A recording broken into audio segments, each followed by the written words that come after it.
Senator Warnock from Georgia is recognized. Thank you, Mr. Chairman, and thank you for holding this critically important hearing. The war in Afghanistan is America's longest war. And by its conclusion, 2 decades after it started, we were deploying men and women who weren't even alive when the conflict started. Although Afghanistan has been mentioned in this committee, in the context of terrorist financing and Iran sanctions, today is the first time since 2001 that the Senate Banking Committee has held a hearing specifically focused on Afghanistan. And so I'm grateful to Chairman Brown and Ranking Member Toomey for holding this hearing. One of the key components of U.S. strategic failure in the war was an inability to develop reliable and preferable options for Afghans to build an economy that's not based on illicit drugs or minerals that other foreign powers like China and India seek.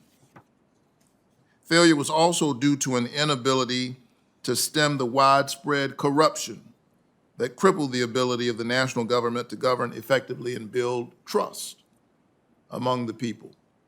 We saw that play out at the end, but it was the reality long before August 15th.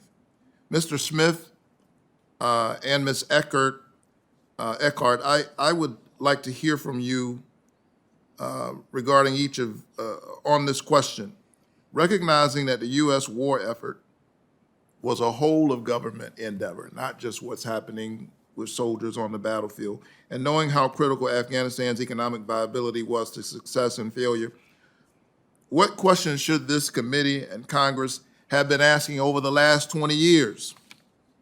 And what can we learn from this lack of oversight to prevent a similar blind spot from happening again elsewhere? Thank you, Senator. If what we're asking is how could we have built a better system in the past 20 years, which I think is really the fundamental sort of question here, I think we can learn a lot from the military. And the failures of the Afghan military, which I understand stemmed in part from the U.S. trying to build a military in our image, as opposed to a military that the Afghans could actually sustain on their own. They built sort of structures, but not institutions. And I think that's true throughout the society. And so we built quite a lot of structures with respect to terrorism financing, banking systems, payment systems even in Afghanistan. But my concern is we haven't built the institutions. We haven't built with the foundations and with the roots that can be self-sustaining. And so I think that's the real question with respect to nation building. I don't think is the word we're using anymore, but really the building of societies, the assisting of societies. How do we make sure that we build something that's sustaining and not something that just has a structure on top of no foundations? So that's really, and I think that's throughout the system and not just in the military, but the economic system, the humanitarian system, social system, and otherwise. Thank you. Ms. Eckhart.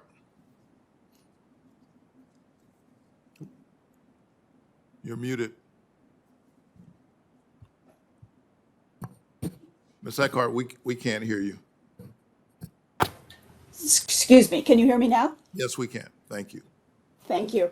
Thank you very much for the question. And I agree with you that we really do need a serious assessment of the last 20 years of U.S. policy, not the last 2 months of U.S. policy vis-a-vis Afghanistan. And in order to do that, I think we really seriously have to look at what we put in and why it went wrong or why it didn't achieve the goals that we wanted. I do think that Congress, through the SIGAR, Special Inspector General for Afghan Reconstruction, has done an enormous amount of research to follow what has happened to U.S. programs and international programs that we've tried to put in place. But as Adam said, the committee has oversight for a number of these financial programs, sanctions, et cetera. And it is something that too often, I believe, the Congress provides a general authority and doesn't do as much oversight on implementation. There are undoubtedly and very clearly we can see unintended consequences of some of these policies, some of these sanctions, et cetera. So I do think from a systemic perspective, I really do think we need to look forward using the example we're dealing with right now in terms of the humanitarian and economic crisis, and to try to retool our system so we don't have to go through these kind of emergency situations of authorizing humanitarian assistance. I think the committee has a big role on reestablishing the exemption that it put in 1977 in the International Emergency Economic Powers Act, which has been routinely waived. So I look forward to the committee undertaking some of these efforts, and thanks very much for your thoughtful question. Well, thank you so much, and it's wonderful to talk to you about this on the first hearing on Afghanistan in this committee, 20 years later.